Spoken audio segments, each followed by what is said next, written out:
Assalamualaikum warahmatullahi wabarakatuh. Waalaikumsalam warahmatullahi wabarakatuh. Alhamdulillah, alhamdulillahi rabbil alamin. Wal 'aqibatu lil muttaqin. Fala 'udwana illa 'alal zalimin. Wassalatu wassalamu ala asyrafil anbiya'i wal mursalin. Nabiyyina wa habibina wa qudwatina Muhammadin sallallahu alaihi wasallam wa ala alihi wa sahbihi wa man tabi'ahum bi ihsan ila yaumiddin, amma ba'd. Jamaah salat subuh rahimakumullah. Hadis yang ke-148 diriwayatkan dari sahabat Abdullah bin Umar radhiyallahu anhuma. Dia mengatakan, kana Nabi sallallahu alaihi wasallam wa Abu Bakrin wa Umar yusalluna al-aidaini qabla al-khutbah. Adalah Nabi sallallahu alaihi wasallam, Abu Bakar dan Umar, mereka melaksanakan salat Aidain, dua salat hari raya Idul Fitri dan Idul Adha sebelum khutbah. Jamaah sekalian rahimakumullah, hadis ini menjelaskan tentang salat Aid, di mana salat Aid itu sudah ada sebelum Islam. Masyarakat jahiliyah, penduduk Mekah, penduduk Madinah itu sudah melakukan Aid. Namun Aid mereka itu hanya pada zahir saja, fisik saja. Jadi mereka mengadakan hari raya pada hari-hari tertentu, mereka rayakan dengan permainan, dengan makanan. Tetapi Islam datang dengan ajaran yang berbeda dengan kebiasaannya.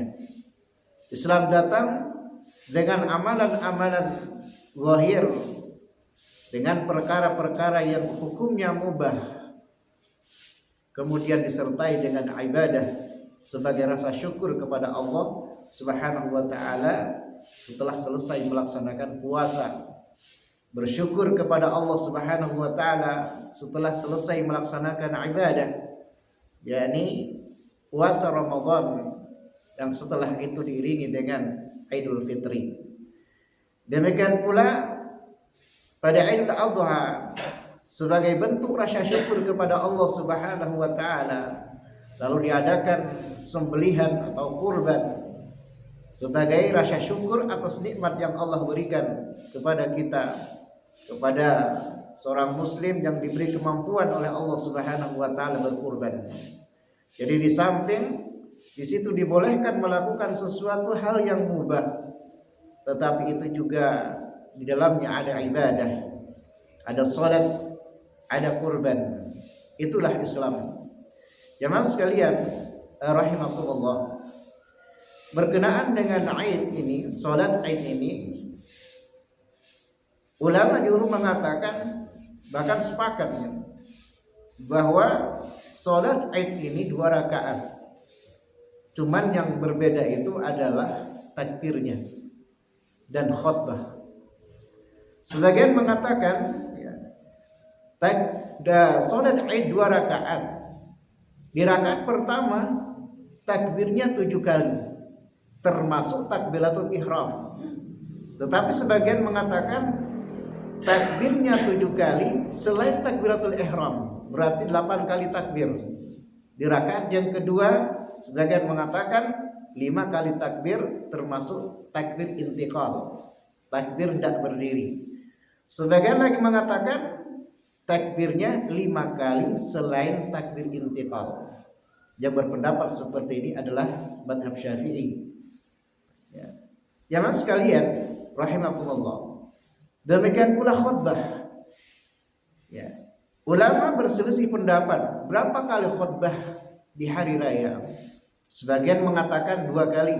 Seperti mazhab Syafi'i mengatakan khutbatain. Ada 2 kali khutbah dan dilaksanakan setelah melaksanakan sholat. Sebagian mengatakan 1 kali khutbah. Nah, berdasarkan riwayat ini, Abdullah bin Umar mengatakan yusalluna al-idaini qabla al-khutbah. Bahwa Nabi sallallahu alaihi wasallam, Abu Bakar dan Umar, mereka sholat Id sebelum khutbah. Nah, kata-kata khutbah di sini dipahami 1 kali khutbah. Karena kalau 2 kali khutbah maka dikatakan qabla al-khutbatain, sebelum khutbah. Nah, jemaah sekalian rahimakumullah, dan menurut sunnah Nabi sallallahu alaihi wasallam dalam hadis yang sahih bahwa beliau tidak pernah melaksanakannya kecuali di tanah lapang, di musalla.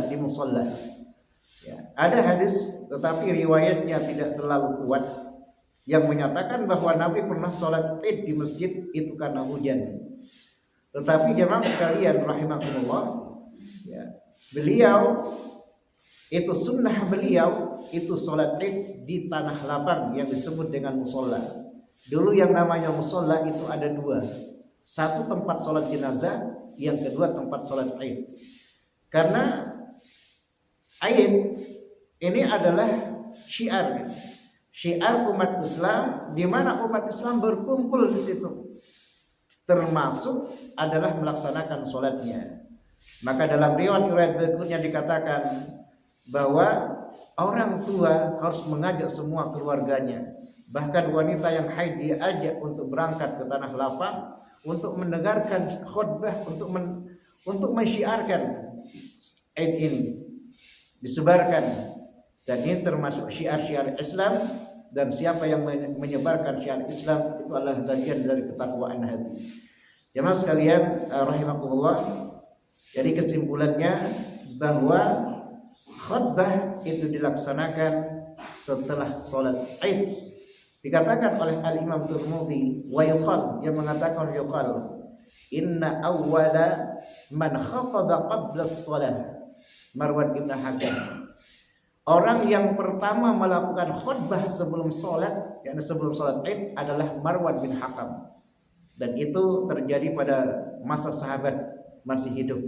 Oleh karenanya, ketika sahabat itu mengetahui bahwa Marwan melakukan khutbah sebelum sholat, maka sahabat mencegahnya, sahabat mengingkarinya karena tidak sesuai dengan sunnah Nabi Sallallahu Alaihi Wasallam. Dan alasan Marwan adalah kalau dia khutbah setelah sholat Id, maka orang-orang sudah pulang.